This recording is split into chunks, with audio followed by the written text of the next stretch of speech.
So I've been making a lot of reactions to Germany and things like German culture, lifestyle in Germany. I'm really enjoying my education about Germany, finding out more about this awesome country. I'm from the UK, and Germany's always been a country I've had a huge respect for. What I want to do now is find out more about places in Germany that would be good to visit. So this is the top 10 places to visit in Germany. Thought this would be a good little rundown, maybe see some interesting places. Like, obviously the place I want to visit most is Berlin, just because it seems like one of the best cities in the world. But this, I think, will be interesting to find out some more places, some different places I might not have heard of. Let's check this out. What's up, guys? My name is Ryan Shirley, and I want to show you some of my favorite places in the enchanting country of Germany. Is that Germany? So here's my, I want to show you some of my Is that favorite Germany? places in the enchanting country of Germany. So here's my Germany top That 10. look like Thailand or Indonesia? Germany is home to some of the world's most stunning landscapes. Wow. From endless castles, medieval towns straight out of a fairy tale, and the towering Bavarian Alps, Germany has so much to offer. Let's start this video off in the magical village of Rothenburg. Now, when you go to Rothenburg, you'll feel like you're walking in a fantasy movie. It's one of the most preserved medieval old towns in all of Europe. During the Middle Ages, Rothenburg thrived as it was located at the crossroads of European trade routes. At the beginning of the 15th century, it rose to becoming the second largest city in all of Germany, but during the 17th century, Rothenburg faced adversities such as the 30-Year War and the bubonic plague. Without much resources, Rothenburg's growth And was big halted, cathedral which there too. aided in keeping the town preserved in its medieval state. Today, Rothenburg maintains its medieval charm, and it's been the inspiration for sets of Disney movies such as Pinocchio. If you go, you can check out the famous Floating Corner or witness the beautiful Christmas markets. I mean, it's just hard to beat the allure of this German village. Yeah, this is a place I've never actually heard of before. I never even heard of the name, but this looks perfect. It looks very German to me. What I would imagine like a stereotypical historic German town to look like. When he mentioned the German Christmas markets there, like Christmas market, that's what I would love to visit, a little town like this at that time of year and visit those markets. But what I like about Germany is it has these very modern cities like Berlin, but it also can keep a hold of this historic architecture in these small towns as well. This is what a lot of countries don't do. They don't preserve these beautiful places that are so unique and have so much personality about the country they're in. In this case, Germany. It looks fantastic. From Rothenburg, you can make the 3-hour drive to the beautiful city 3 hours of to Munich, Munich? also Okay. known as Bavaria's capital. Munich is located in the south of Germany, about 50 kilometers from the Alps. During World War II, Munich was heavily bombed by over 70 air raids, but today the city is restored to its former beauty. One of the most popular spots is the Marienplatz Central Square. You'll find the new town hall with its stunning clock tower and That is a historical beautiful figurines. place. After exploring Munich, we're going to head to the Alps to visit Berchtesgaden. Berchtesgaden. Now, I have to say this may be one of the most beautiful towns in all of Germany. It's just a 2 hours drive from Munich, and it's nestled in the Bavarian Alps. One of my favorite features of the town is the Watzmann Mountain. So It has these beautiful. uniquely shaped peaks that tower over the town. That It is almost stunning. looks like someone took a bite out of it. There's so many beautiful churches around Berchtesgaden to explore, such as the Maria Gern Church, which offers a perfect view of the Watzmann peaks. Just south of the town is where Hitler's former Eagle's Nest retreat is located. It's now a restaurant with unbelievable views. Oh, I mean, look at that place just perched so perfectly on the top of that mountain. What a view.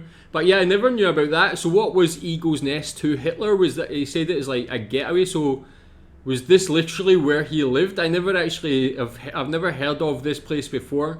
I would have thought because it belonged to Hitler they would have maybe destroyed it, but I guess having this historical place, it's worth preserving, keeping that history, especially when it's a beautiful location like this. The area is full of stunning alpine lakes such as Hintersee, which Wow. offers just incredible views. You could also visit the Berchtesgaden National I really want to I don't want to keep stopping this because it will just interrupt the flow of the video, but come on, man.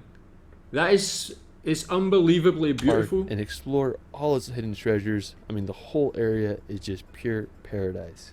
Now after, we're going to visit Lake Constance. Now it's this massive lake that's not only in Germany, but also borders Austria and Switzerland. I remember I was hiking in the mountains of Appenzell, Switzerland, and I can see the lake from where I was at. I mean, it's just huge. Now it's the second largest lake in all of Europe by volume. Now one scenic place on the lake is this town called Lindau. Now what makes it so unique is that it's this island. Now it was first mentioned by a monk in the 9th century, and during medieval times it became quite the fortified city. Today it's a popular place to visit. I just love the harbor and just the fact that it's an island. I mean, just such a cool place. Yeah, there's like already, like the thing it shows here is in Germany it just has every type of fantastic location. You've got these mountainside towns, got places like this on the water, man. Look at this beautiful harbour.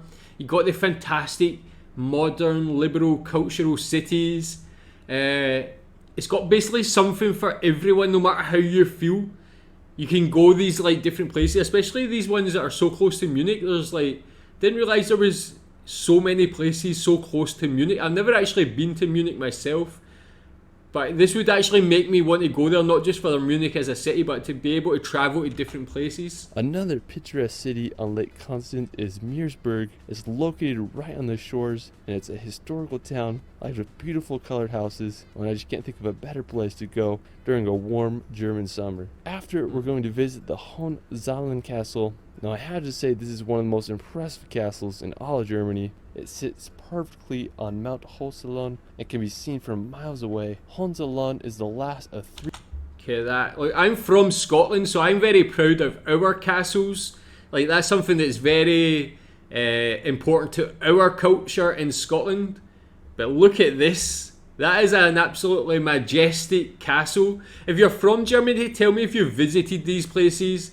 I know that sometimes when you're from a country, you don't really travel as much internally. That's the case for me being from Scotland. I never, until I left Scotland to move to Asia, I never really travelled so much. But now whenever I go back to Scotland, I make sure I travel a lot more within the country. But if you're from Germany, tell me if you visit these sort of places, if you travel a lot within Germany.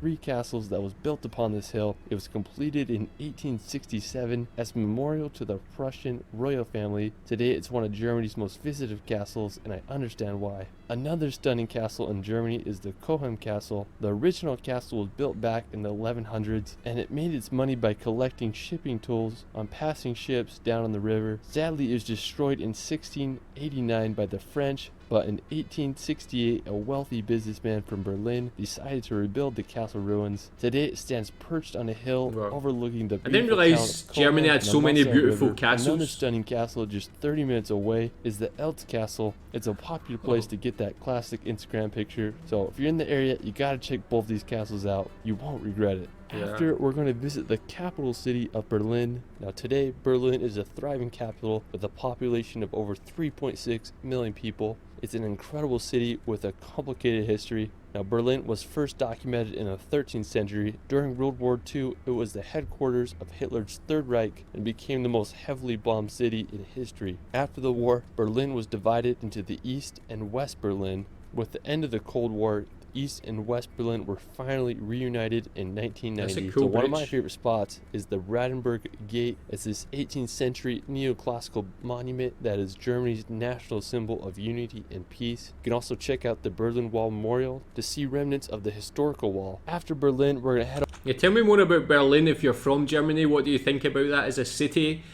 I think if I was going to like move to Germany to live, I would love to live in Berlin. It just seems like it's got everything. Tell me if that's a fair assessment, or tell me what other cities would be good to live. I actually had a friend that lived in Hamburg before, actually. He said it was Hamburg. great. Located in northern Germany on the Elbe River, Hamburg is the second largest city in Germany after Berlin. Thanks to its access to the North Sea, Hamburg grew as the port city throughout the ages. Today it is Europe's third largest port. I just love all the canals that run through the city. Hamburg didn't realize has it had canals. 2,500 bridges, making it the city with the highest number of bridges in Europe. It reminds me of modern-day Venice. A really impressive spot in the city is the Speicherstadt. It's the largest warehouse district in the world. Now, another beautiful spot in the city is the Alster Lakes. It's a set of 2 artificial lakes that are often full of sailboats during the summertime. Now, after Hamburg, we're going to head over to Frankfurt. Located in west central Germany, Frankfurt is one of Europe's major financial hubs, and it's home to the European Central Bank. It's full of beautiful skyscrapers and kind of reminds me of American cities. Aside from its skyscrapers and financial districts, Frankfurt is a beautiful historical town. One of the most popular places is Rothenburg. It's a beautiful town square lined with colorful timber houses that will get your German vibes going.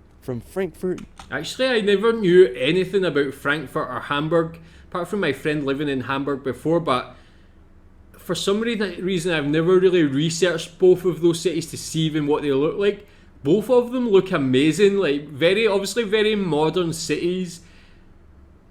Just seeing those small clips actually makes me want to do a lot more research on those places. How would living in Hamburg and Frankfurt compared to living in Berlin? Tell me in the comments. You can make the 3-hour drive to the Black Forest, now located right on the border of France. The Black Forest is a giant region famous for its dense vegetation, picturesque villages, and it's often associated with the Brothers Grimm fairy tales. Whenever I think of Germany, I just think of the Black Forest with its cuckoo clocks and just beautiful German towns. I mean, I can't think of a better place to road trip and experience the beauty of southern Germany. I mean, just such a cool region. After, we're going to head to the beautiful town of Fussen. Now, located right at the foot of the Bavarian Alps, Fussen is a 700-year-old medieval city full of old world charm. Its streets are lined with cobblestones, and you feel like you're walking back in time as you explore it. I just love all the classical German houses, and I think it's so cool how the milky blue River Lech runs right next to the town. The crowning feature of Fussen is the High Castle.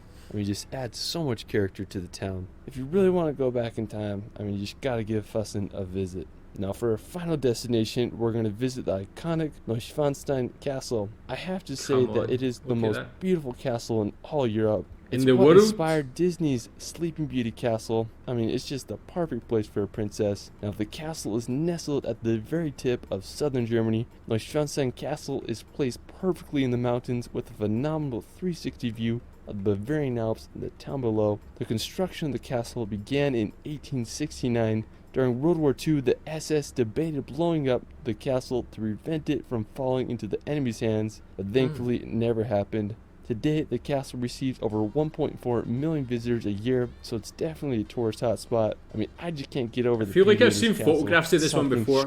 That's one of the best buildings in the world. For my Germany top 10. I mean, there's just so many beautiful places that I couldn't cover, so I'll have to do a part 2. That's what I wanted to see. That I wanted to just find out more about Germany, like places to visit, places to potentially live as well.